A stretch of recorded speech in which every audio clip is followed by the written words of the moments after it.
মাত্র ৬ মাস তখন নেইমারের। জীবনের এই নিভু প্রদীপটা হয়তো তখনই নিভে যেতে পারত তার। একটা কালো অধ্যায় স্তব্ধ করে দিতে পারত সবকিছু। হ্যাঁ, মাত্র ৬ মাস থাকতেই সেই ঘটনা সত্যি হলে হারিয়ে ফেলতাম আজকের ব্রাজিলিয়ান সুপারস্টারকে, কোটি মানুষের প্রিয় ফুটবলার এই নেইমার জুনিয়রকে। মৃত্যুর সন্ধিক্ষণকে আলিঙ্গন করে সেই পথ থেকে বেঁচে ফিরেছিলেন তিনি। না হয় সেখানেই শেষ হয়ে যেত সবকিছু। যেই ঘটনা শুনলে মন কেঁদে উঠবে আপনার। নেইমার জুনিয়র নামটা মানেই একটা আবেগ আর ভালোবাসার সংমিশ্রণ। ফুটবল গালিচার সবচেয়ে দুর্ভাগা চরিত্রটা বোধহয় এই মানুষটির। ক্যারিয়ারে অপার সম্ভাবনা এবং প্রতিভার আলো নিয়ে পদার্পণ করেছিলেন ফুটবল জগতে, কিন্তু ইনজুরি, বারবার ভাগ্য, এসবের কাছেই পরাস্ত হতে হয়েছে তাকে।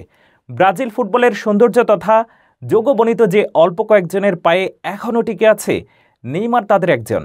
তার মাঝে কেউ পেলে, আবার কেউ রোনালদিনহোর ছায়া খুঁজে পান।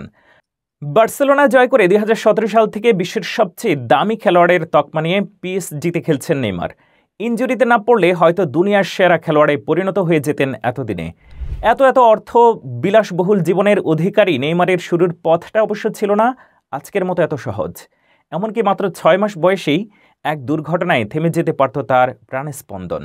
তাদের পরিবারের বাস ছিল ছোট এক বাড়িতে। তবে তার জীবনের ওই অধ্যায় সম্পর্কে কম বেশি অনেকে জানলেও শৈশবের দুর্ঘটনার কথা অনেকটা অজানাই রয়ে গেছে। এক পথযাত্রায় ভয়াবহ অ্যাক্সিডেন্টের সম্মুখীন হয় তার মা, বাবা ও তিনি।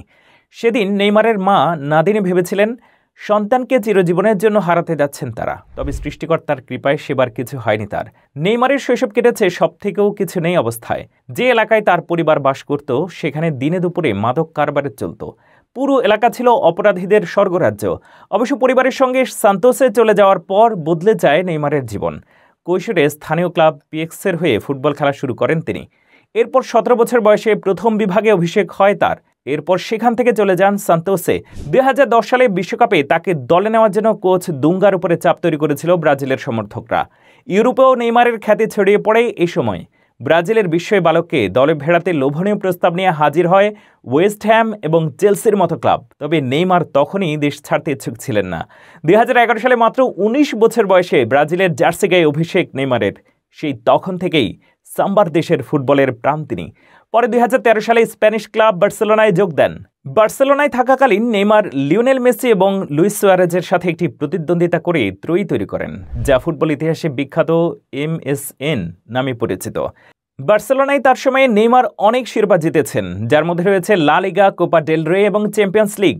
২০১৭ সালে নেইমার একটি রেকর্ড ট্রান্সফার ফিতে ২২২ মিলিয়ন ইউরোর বিনিময়ে ফ্রান্সের প্যারিস সাঁ-জার্মাই বা পিএসজি ক্লাবে যোগ দেন। এটি ফুটবল ইতিহাসের সবচেয়ে ব্যয়বহুল স্থানান্তর ছিল। পিএসজিতে তার সময়কালে নেইমার ক্লাবটির প্রধান তারকা হিসেবে প্রতিষ্ঠিত হন এবং তাদের লিগ এবং অন্যান্য টুর্নামেন্ট জয়ে গুরুত্বপূর্ণ ভূমিকা পালন করেন।